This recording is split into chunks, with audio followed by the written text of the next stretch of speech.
Good dear students,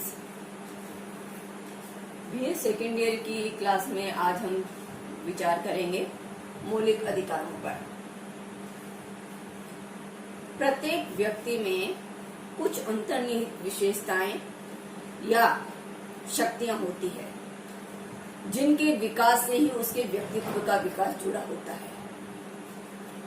व्यक्ति अपने व्यक्तित्व के विकास के लिए समाज से कुछ विशेष परिस्थितियों के निर्माण की मांग करता है। समाज में रहते हुए ही व्यक्ति अपने व्यक्तित्व का विकास कर सकता है। अतः व्यक्ति की समाज से अपेक्षा रहती है कि वह उसे कुछ विशेष वातावरण उपलब्ध करवाए, कुछ विशेष सुविधाएं दे जिनके अंतर्गत व्यक्ति अपने व्यक्तित्व का विकास कर सके। वह अपनी मांगे समाज के सामने रखता है। समाज जब उन मांगों को स्वीकार कर लेता है तो वो अधिकार बन जाते हैं। यानी अधिकार वे है जो व्यक्ति के व्यक्तित्व के विकास के लिए अनिवार्य कुछ परिस्थितियों की मांग करते हैं। अगर ये मांग समाज के द्वारा स्वीकार हो जाती है तो ये मांगे अधिकार में बदल जाती है। यानी ये मांगे जो व्यक्ति अपने व्यक्तित्व के विकास के लिए समाज से अपेक्षा करता है, वे समाज द्वारा स्वीकार होने पर अधिकार में बदल जाते हैं। मौलिक अधिकार भी कुछ ऐसा ही पहलू है। व्यक्ति के व्यक्तित्व के विकास हेतु कुछ अधिकार जैसे स्वतंत्रता का अधिकार, समानता का अधिकार, शिक्षा का अधिकार, संगठन का अधिकार, सामाजिक जीवन जीने का अधिकार, ये अधिकार कुछ ऐसे अधिकार हैं जो व्यक्ति के विकास हेतु और समाज के विकास हेतु अत्यधिक आवश्यक है।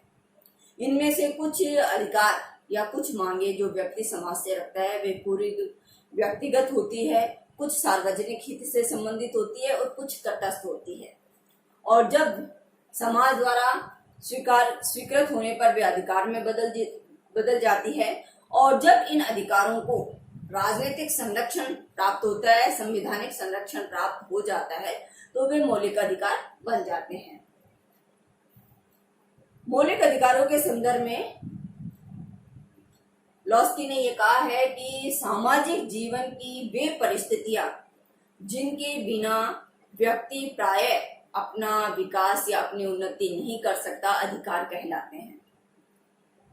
अधिकारों के संदर्भ में न्यायाधीश के सुब्बाराव ने भी कहा है कि मौलिक अधिकार परंपरागत प्राकृतिक अधिकारों का दूसरा नाम है जो कि हर एक व्यक्ति को हर जगह और हर काल में मिलने चाहिए, क्योंकि ये व्यक्ति एक नैतिक और चेतनशील प्राणी है और इनके बिना व्यक्ति अपने व्यक्तित्व का विकास नहीं कर सकता। अतः व्यक्ति के व्यक्तित्व के विकास के लिए अधिकारों का होना अत्यधिक आवश्यक है।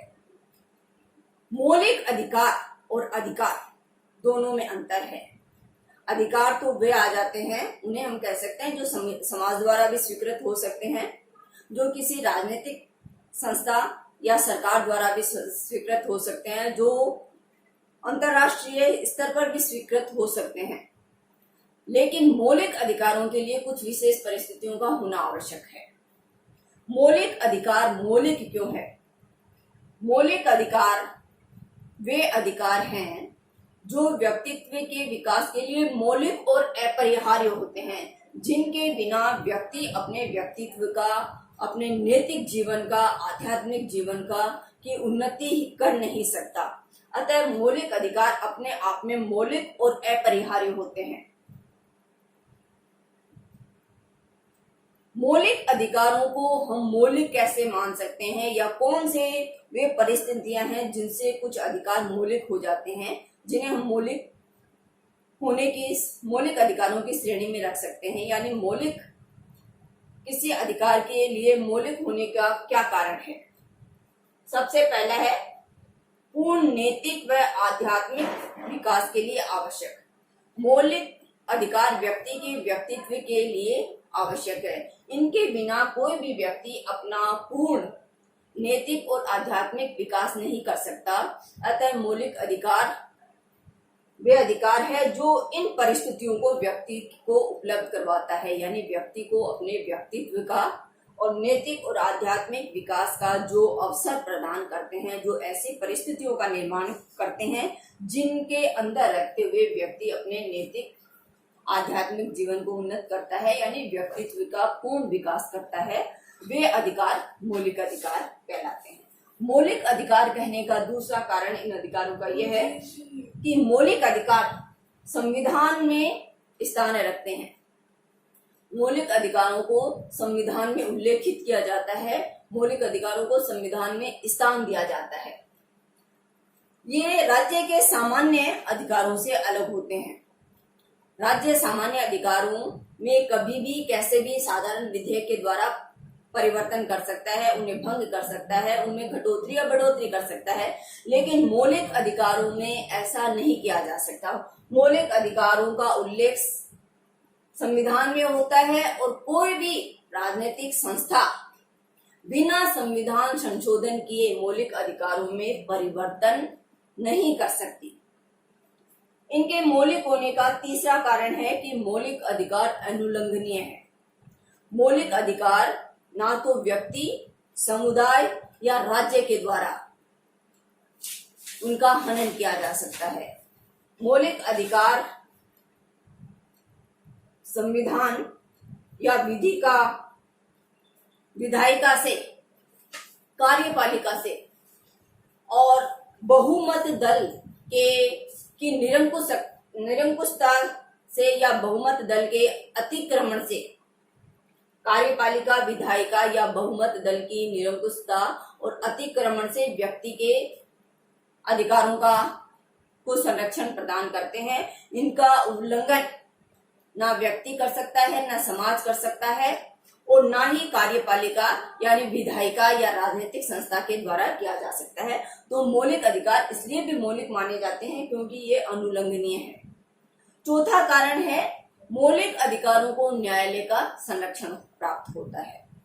साधारण अधिकार और मौलिक अधिकार में यह बड़ा अंतर है कि मौलिक अधिकारों को संविधान का संरक्षण प्राप्त है, साधारण अधिकारों को संविधान का संरक्षण प्राप्त नहीं होता।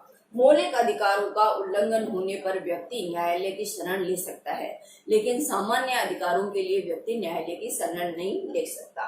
मौलिक अधिकारों का उल्लंघन करने पर न्यायालय विधायिका,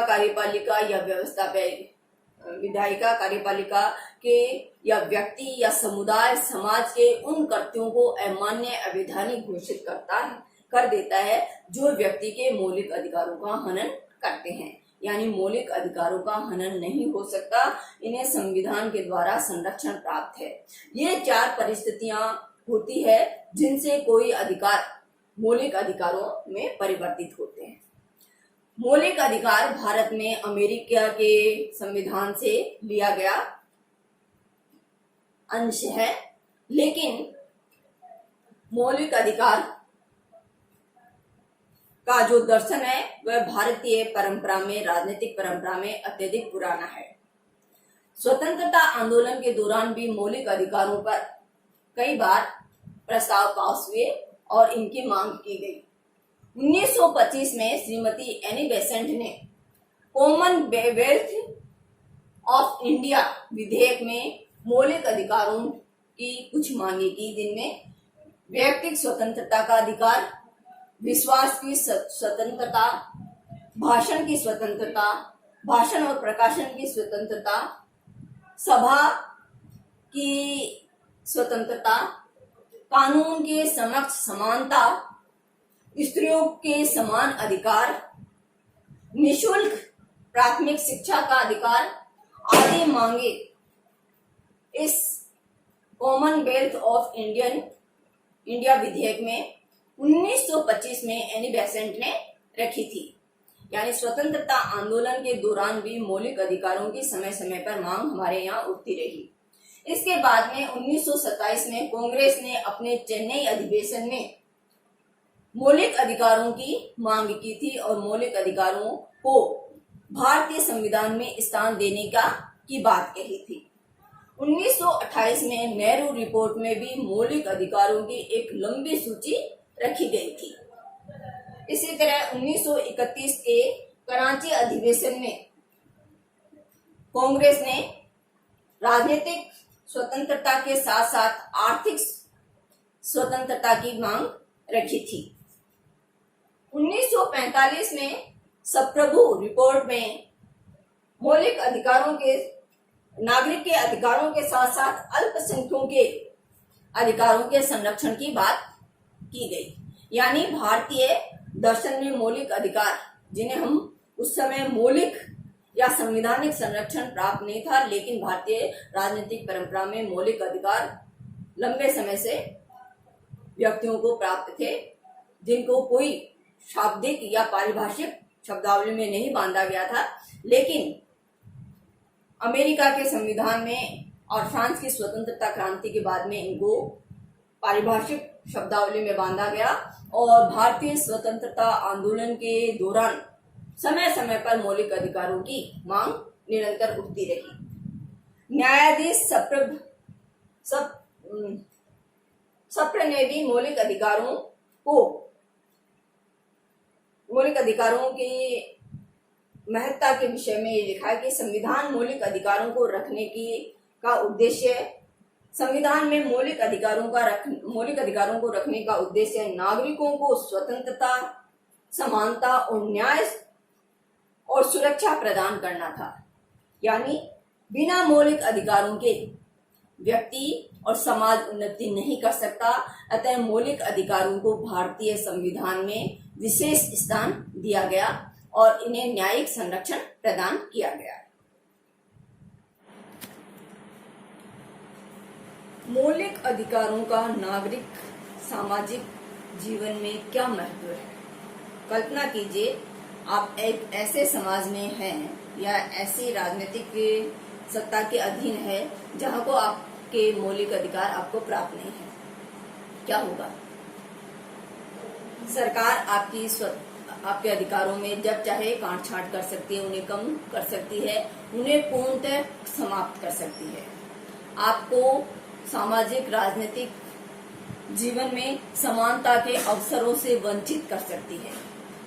आप पर अनेक प्रतिबंध, बाध्यताएं लगा सकती है। आपकी स्वतंत्रता समाप्त की जा सकती है। आपको जब चाहे पकड़ के बंदी गृह में डाला जा सकता है। तो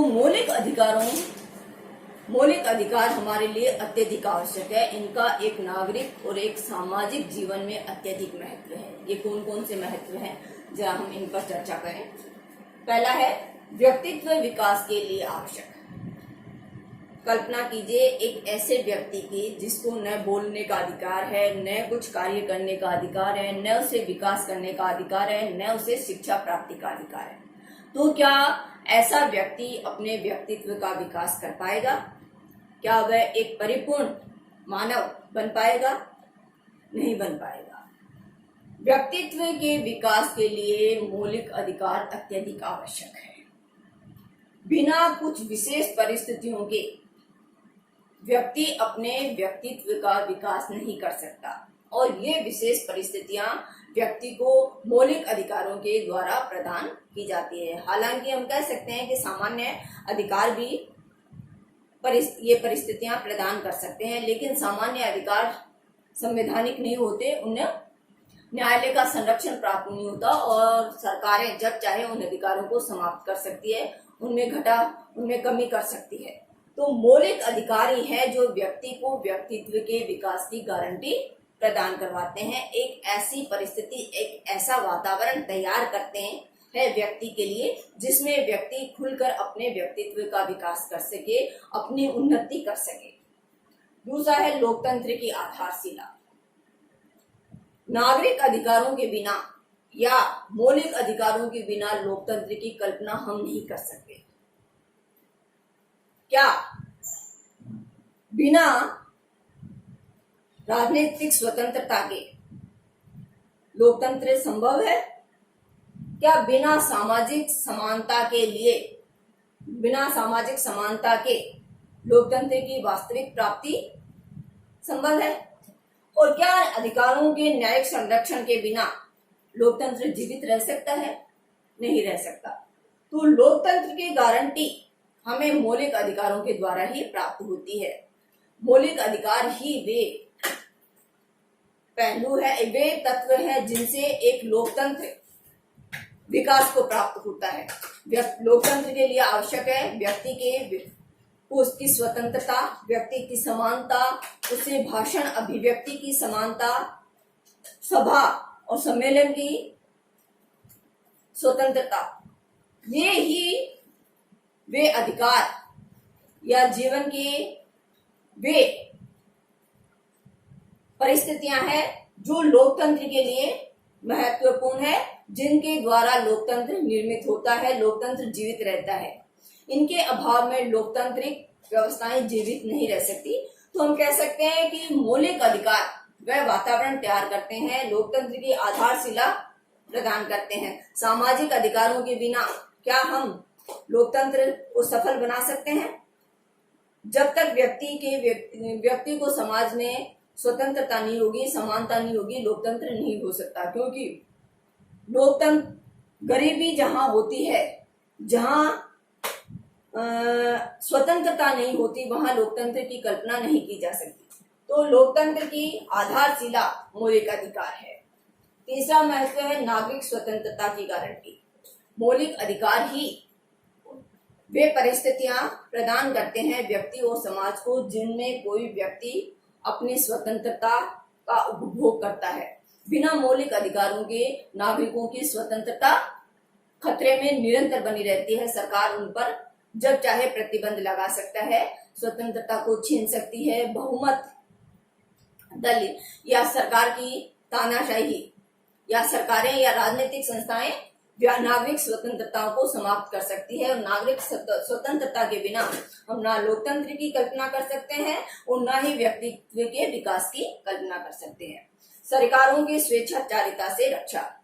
मौलिक अधिकार व्यक्तियों की, समाज की, सरकार और बहुमत दल की स्वेच्छाचारिता से रक्षा करती है। सरकारें मौलिक अधिकारों या अपनी सत्ता के दम में नागरिकों के अधिकारों में कोई कटौती नहीं कर सकती, नागरिकों के मौलिक अधिकारों के साथ कोई छेड़छाड़ नहीं कर सकती, क्योंकि उन्हें न्यायालय का संरक्षण प्राप्त है और वे संवैधानिक व्यवस्थाएं हैं। बिना संविधान में संशोधन किए कोई भी सरकार मौलिक अधिकारों के साथ कोई भी हेरफेर नहीं कर सकती, कोई भी परिवर्तन उनमें नहीं कर सकती। तो सरकारों की स्वेच्छाचारिता, सरकार की ऐसे अवैधानिक कार्यों पर ये मौलिक अधिकार सीमा लगाते हैं, एक प्रतिबंध, एक मर्यादा लगाते हैं जो व्यक्ति के अधिकारों का हनन करते हैं। ऐसे उन सारे कृत्यों को, सरकारों के कृत्यों को मौलिक अधिकारों के द्वारा मर्यादित किया जाता है। अगला है अनुल्लंघनीय। मौलिक अधिकार के द्वारा ही ये उपरोक्त सभी परिस्थितियां तैयार की जाती है, क्योंकि मौलिक अधिकार अनुल्लंघनीय है। कोई भी सरकार, कोई भी व्यक्ति, कोई भी समाज व्यक्ति के इन अधिकारों का उल्लंघन नहीं कर सकता, क्योंकि ये समाज में, ये संविधान में उल्लेखित होते हैं और न्यायालय के द्वारा इनका संरक्षण है। कोई भी सरकार मौलिक अधिकारों का उल्लंघन करती है तो उसे उसके कृत्यों को न्यायालय अवैधानिक घोषित कर सकता है। व्यक्ति को उसके खिलाफ, सरकार के खिलाफ, व्यक्ति के खिलाफ, यानी हर एक उस संस्था के खिलाफ वाद दायर करने का अधिकार होता है जो व्यक्ति के मौलिक अधिकारों का हनन करती है। तो मौलिक अधिकारों का नागरिक और सामाजिक जीवन में अत्यधिक महत्व है और लोकतांत्रिक शासन व्यवस्थाओं में तो मौलिक अधिकार लोकतंत्र की अपरिहार्य आवश्यकता है।